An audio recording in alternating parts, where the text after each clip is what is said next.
Alors, je suis Alizée Séguillon, je suis styliste modéliste. Je travaille pour un grand groupe de vêtements pour femmes.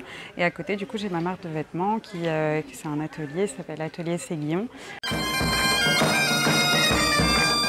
Notre rôle, c'est vraiment de regarder s'il y a une cohérence entre le costume, le spectacle, le thème, et si la cohérence sur les volumes, les matières utilisées, les détails, si tout est bien pensé, si on fait un spectacle historique, si est-ce que c'est vraiment dans l'esprit historique, si tous les détails qui ont été utilisés sont vraiment historiques, ou est-ce que si on fait quelque chose d'un petit peu plus onirique, est-ce qu'on ne va pas partir sur des choses un petit peu plus travaillées, sur de la contemporain, tout en gardant l'ADN vraiment du costume et du terroir que le groupe choisit d'interpréter.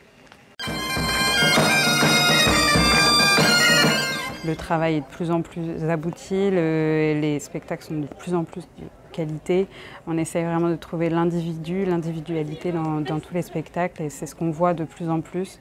Et il y a vraiment cette appropriation de la culture qui est très présente, donc j'ai aucune crainte pour les cercles et la culture en règle générale.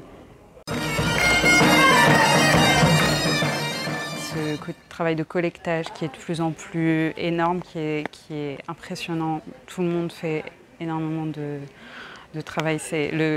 Le travail est vraiment énorme pour tous les groupes qui présentent un spectacle, que ce soit dans n'importe quelle catégorie. Très haut, très très haut. Du coup, c'est pas la première fois que je juge. Et c'est pas non plus la première fois que je juge les excellences.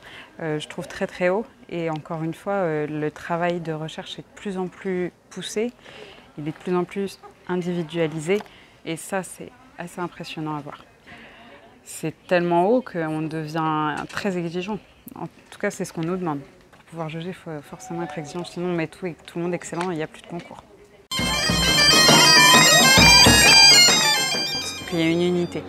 C'est pour moi ce qui représente aussi la culture et la danse bretonne, c'est cette unité, cette cohésion. Quand on ressent la cohésion qu'il peut y avoir sur scène dans le public, je pense que c'est assez gagnant.